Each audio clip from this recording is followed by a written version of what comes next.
안녕하세요. 사랑하는 나그네 교회 교회 여러분, 그리고 하나님의 말씀을 기쁨으로 같이 읽어가는 그리스도 안의 형제 자매된 교회 여러분. 오늘은 우리 순서에 따라서 시편 9편을 같이 읽어가겠습니다. 시편 9편은 특별히 이제 다윗의 시편인 것은 써 있는 대로 알겠고요. 영장으로 문납벤에 맞춘 노래다.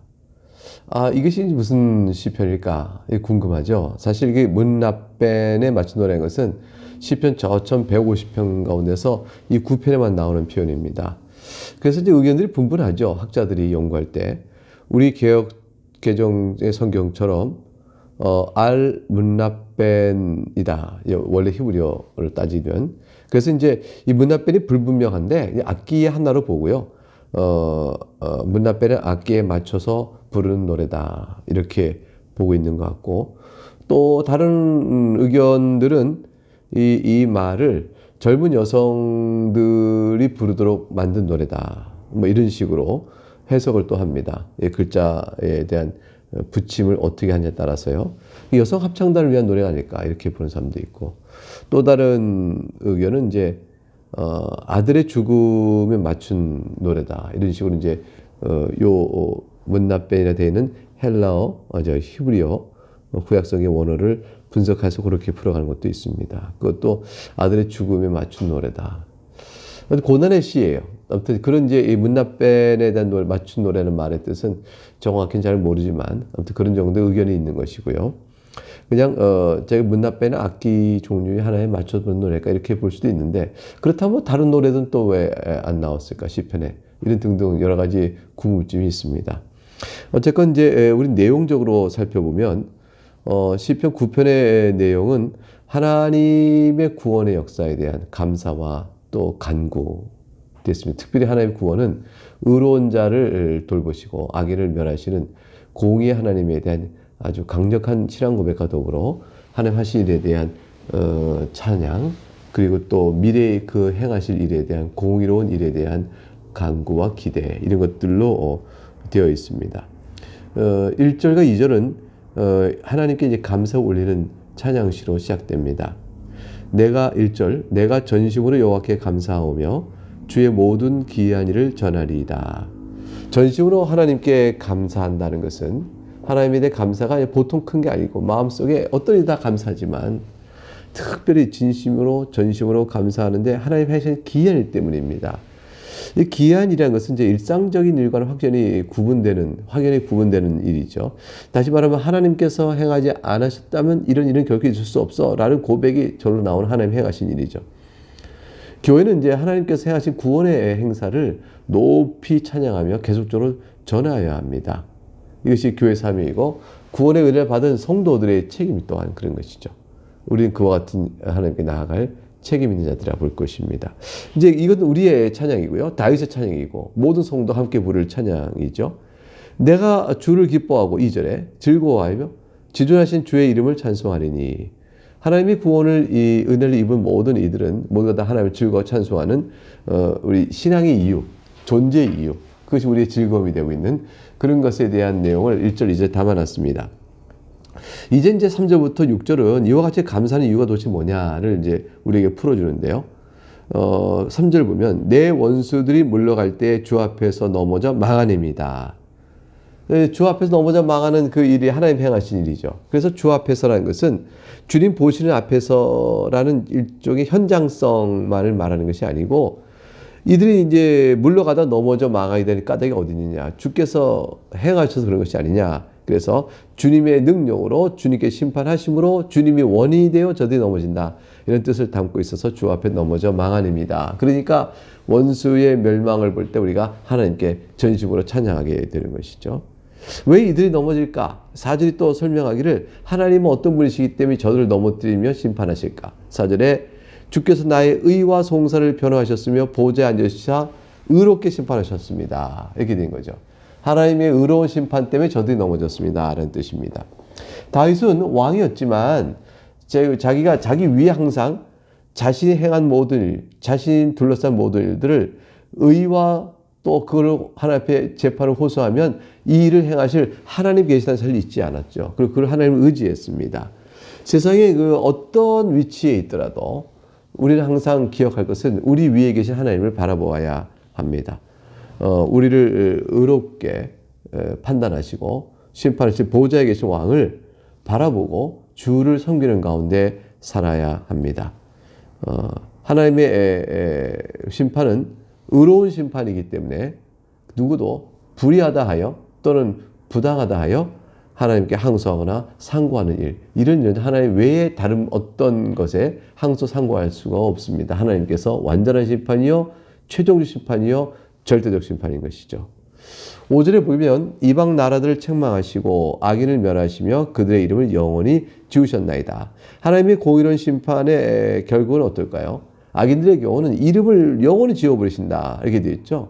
영원히 이름을 지운다는 뜻은 영원한 파멸을 뜻합니다. 아무도 그들을 기억하지 못하게 하시고 이렇게 되는 사실 6절의 풀이가 되어지기를, 즉 이름을 5절에서 영원히 지우셨나이다를 풀이를 6절에서 해주겠어요. 원수가 끊어져 영원히 멸망하였사오니 주께서 무너뜨린 성읍들을 기억할 수 없나이다. 즉 이름을 기억하지 않는 것은 존재 자체를 완전히 없애버리는 거죠. 그래서 6절에 영원히 멸망한다 되었어요. 또 무너뜨린 성읍들을 기억할 수 없다. 기억할 일이 없어진 거죠. 기억의 이유조차 근거조차가 다 사라져버리는 것입니다. 하나님이 철저하고 완전한 멸망을 이루실 것입니다. 그런데 7절에 보게 되면 이러한 하나님이 이제 공의의 하나님으로서 원수들을 이제 멸하시는데 대조가 이루어지죠. 6절에 원수는 끊어져 영원히 멸망하지만 7절에 여호와께서 어떻게 될까요? 영원히 앉아 계세요. 어디에 앉아 계십니까? 심판을 위한 보좌에 앉아 계세요. 그러니까 하나님은 영원히 심판을 보좌에 앉아 있으니 원수가 어떻게 견딜 수 있겠어요? 그러니까 원수의 멸망은 영원한 멸망이고 하나님의 공의로운 심판의 보좌는 영원하다. 그러니 원수가 하나님 앞에 설 길이 없는 것이죠. 그리고 하나님의 재판은 항상 신실하고 또 엄정한 행사를 하는 것임을 우리에게 일깨워 줍니다. 8절에 공의로 세계를 심판하시며 정직으로 만민에게 판결을 내리시로다 이렇게 되었어요. 하나님의 심판의 기준이 뭘까요? 공의입니다. 공의로 세계를 심판하신다고 되어 있죠. 또 뭘까요? 정직입니다. 이 공의와 정직은 사실은 같은 의미를 두 개를 나열하고 있는 거예요. 하나님께서는 모든 걸 다 아십니다. 따라서 그의 판단은 공의로울 수밖에 없어요. 뭔가 부족하거나 잘못된 정보에서 재판을 굴절시키는 법이 없습니다.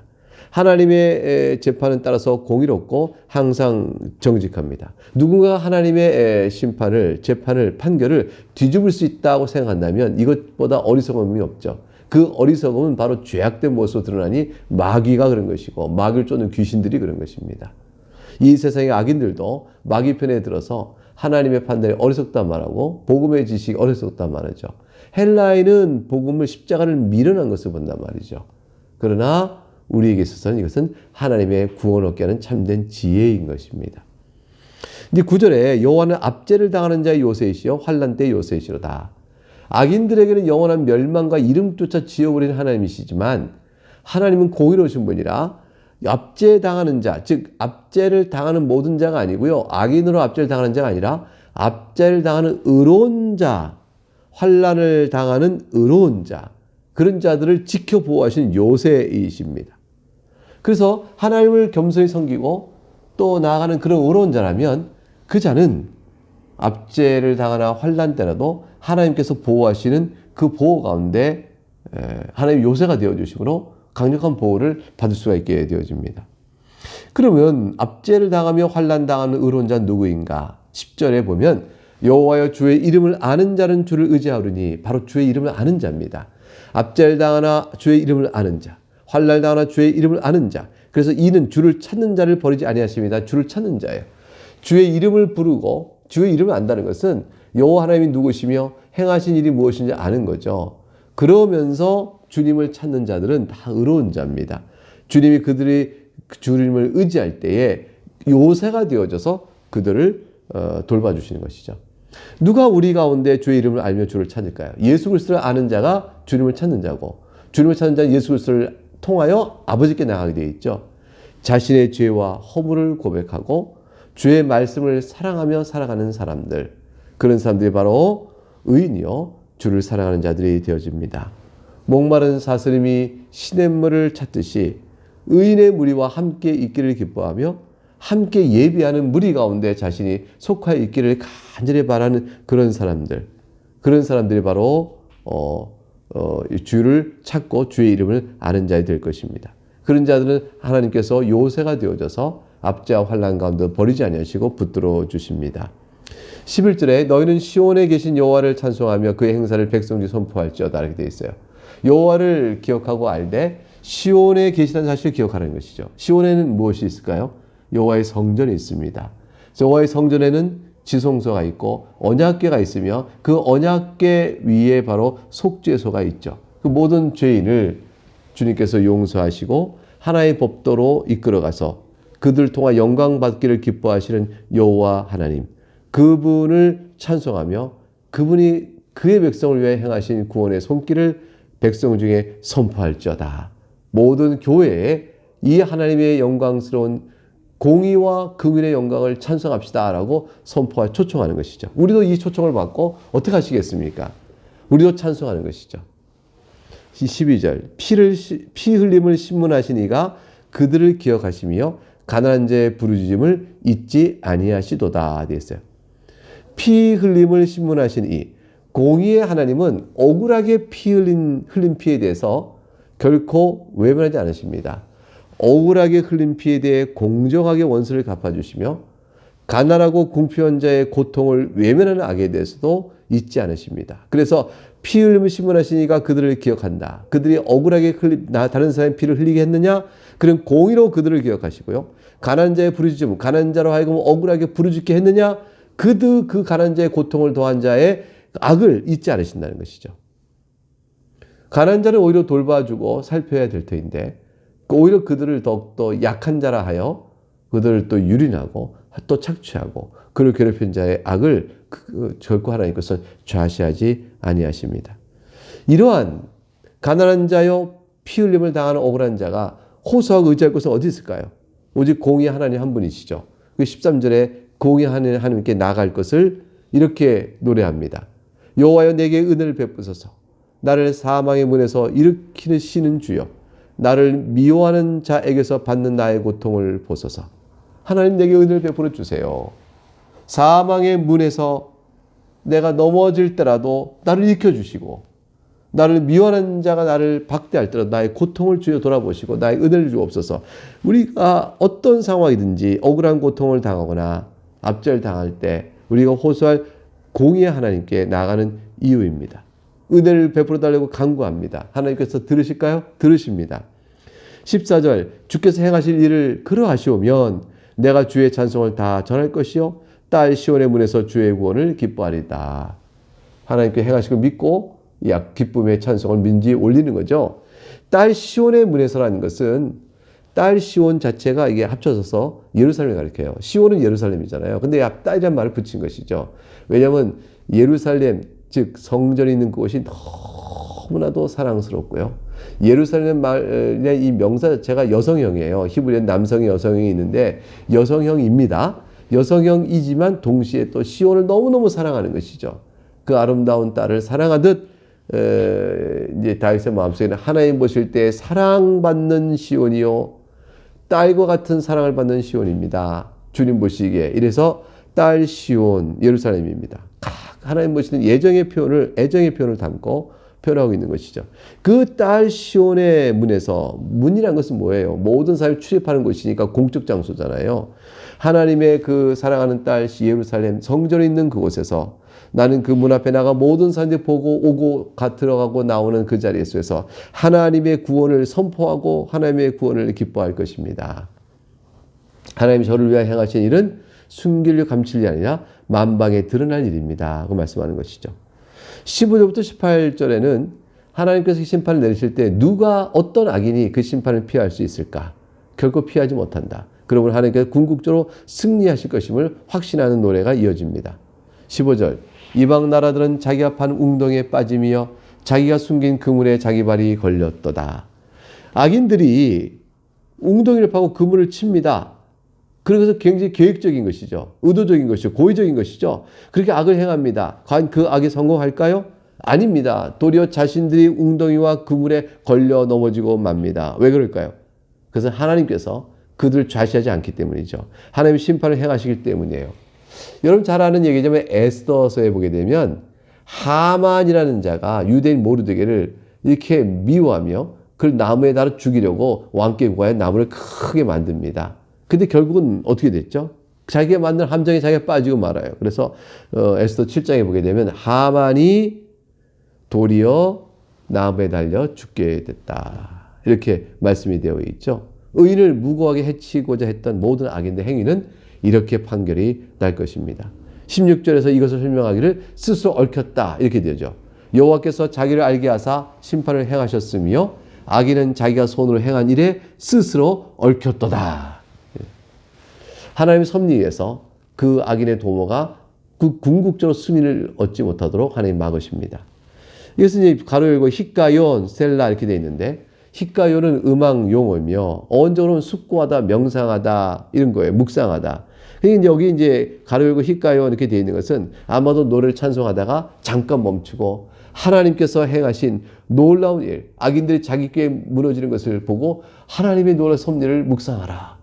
이렇게 시편 찬양하다가 잠깐 묵상의 시간을 가져라. 히카요 이렇게 하는 것일 수도 있고요. 어떤 일은 이제 히카요는 그렇게 안 봐요. 그렇게 안 보고 글쎄 묵상하는 뜻으로 된다 할지라도 뒤에 셀라 이렇게 되는 것과 맞물려서 잠시 숨을 고르고 더 높이 찬양하라는 말로 이어지는 것이 아닐까? 왜냐하면 셀라는 이제 들어올리라는 의미가 있으니까 음을 한 단계 더 높이 오르라 이런 뜻으로 보는 것이 아닐까? 그러면 히카요는 숨표와 같은 거죠. 한숨 고르고 더 높이 찬양하라 이런 뜻이 되어질 것입니다. 어떤 일은 이제 그 셀라가 하늘을 더 높여 부르는 게 아니라 심벌지로 짱 하면서 부르는 시편의 내용에 단조로움을 끊으라 이런 뜻으로 보기도 합니다. 아무튼 셀라는 들어 올리라는 뜻이고요. 예, 그런 것입니다. 17절 악인들이 스월로 돌아가며 자 악인들을 하나님께서 스스로 자신들이 자기가 판 구덩이와 그물에 얽혀버리면 그들 어떻게 될까요? 스스로 결국 스월로 돌아가고 하나님을 잊어버린 모든 이방나라들이 그리하려다. 이 스월이라는 것은 죽은 자들의 세계를 의미합니다. 결국 의인들은 멸망하여 죽게 될 것이라는 것을 의미하는 것이죠. 18절 궁핍한 자가 항상 잊어버림을 당하지 아니하며 가난한 자들 영원히 실망하지 아니하로다. 악인들은 궁극적으로 죽게 될 것이므로 악인들의 압제하에 신음했던 궁핍한 자여 가난한 자 이런 자들은 하나님께서 돌보세요. 돌보시는데 결코 영원히 실망하지 않고 항상 잊어버림을 당하지 않는다는 것은 일정 기간 동안 또 어느 때는 악인들의 힘이 더 세서 하나님이 이들을 돌보지 않는 것처럼 궁핍함과 가난함 속에서 원통함을 당할 수도 있을 것이에요. 그러나 그것은 항상 그렇지 아니하니 결국에는 하나님께서 저들을 다 구원하실 것이다 라는 말씀의 뜻을 주고 있는 것이죠. 우리 모두가 다 예수 그리스도 안에서 구원의 약속을 받았습니다. 의의 면류관을 받았을 것이며 그날이 될 때 주님 다시 오실 날에 우리 눈에 모든 눈물을 다 씻어 주실 것입니다. 멀지 않았습니다. 우리가 육신과 영혼이 분리되어져서 몸을 땅에 두고 하늘의 낙원으로 올라갈 그때가 되어지면 바로 이때의 감격을 미리 맛보는 일이 우리가 있게 될 것입니다. 우리 인생이 길면 얼마나 길까요? 남은 인생이 얼마나 될까요? 그렇게 되면 주께서 우리의 눈의 눈물을 다 씻을 날이 멀지 않다라는 것을 알 수가 있겠죠. 그때까지 담대한 마음으로 힘있게 살아갈 수 있기를 바라겠습니다. 이제 마지막 19절과 20절 두 절 말씀을 보겠습니다. 19절 여호와여 일어나사 인생으로 승리를 얻게 하지 못하시며 이방 나라들이 주 앞에서 심판을 받게 하소서. 20절 여호와여 그들을 두렵게 하시며 이방 나라들이 자기는 인생뿐인 줄 알게 하소서. 결국 19절과 20절은 악인들을 멸망하실 때 크신 하나님의 권능 앞에서 저들이 멸망하며 자신이 고작 인생뿐이구나 하는 걸 알게 하소서. 이 인생이라는 것은 필연적으로 죽을 수밖에 없는 존재인 것을 알게 하소서라는 거예요. 자기가 하나님인 줄 알았죠. 힘을 가하고 막 이럴 때. 그러나 자신이 결국 죽음을 피할 수 없는 자들에 불과하다. 하나님의 공의를 거스리고 악하여 하나님 심판 내릴 때 죽을 수 없는 자임을 뻔히 드러나게 하시고 그래서 저들이 자신이 있는 동안에 약간의 힘을 가지고 하나님을 겸비하게 섬기는 자들을 없이 여기며 핍박했던 그 모든 악에 대해서 심판을 받게 될 때 비로소 저들은 인생뿐임을 알게 될 것입니다. 그러나 우리 모두는 다 어떻게 될까요? 예수 그리스도 안에 있는 자들은 견고합니다. 우리는 하나님의 자녀로서 약속된 영원한 생명을 살아가고 영원한 유업으로 하나님 나라를 받고 살아가는 그런 자들이 되어집니다. 우리는 인생뿐이 아니라 그리스도 안에 있으므로 견고한 인생이 되어지는 것입니다. 허무하고 바람처럼 사라져가는 아무것도 손에 줄 수 없는 하나님의 심판 앞에 있는 인생뿐인 자들과 달리 그리스도 안에 영원한 생명으로 붙들어 주신 우리는 지극히 행복지 않을 수가 없습니다. 이것이 다 예수 그리스도의 은혜입니다. 이 말씀을 가지시고 또 힘있게 하루를 살아가신 여러분 되시기를 주여로 축복합니다. 내일 다시 뵙겠습니다. 샬롬.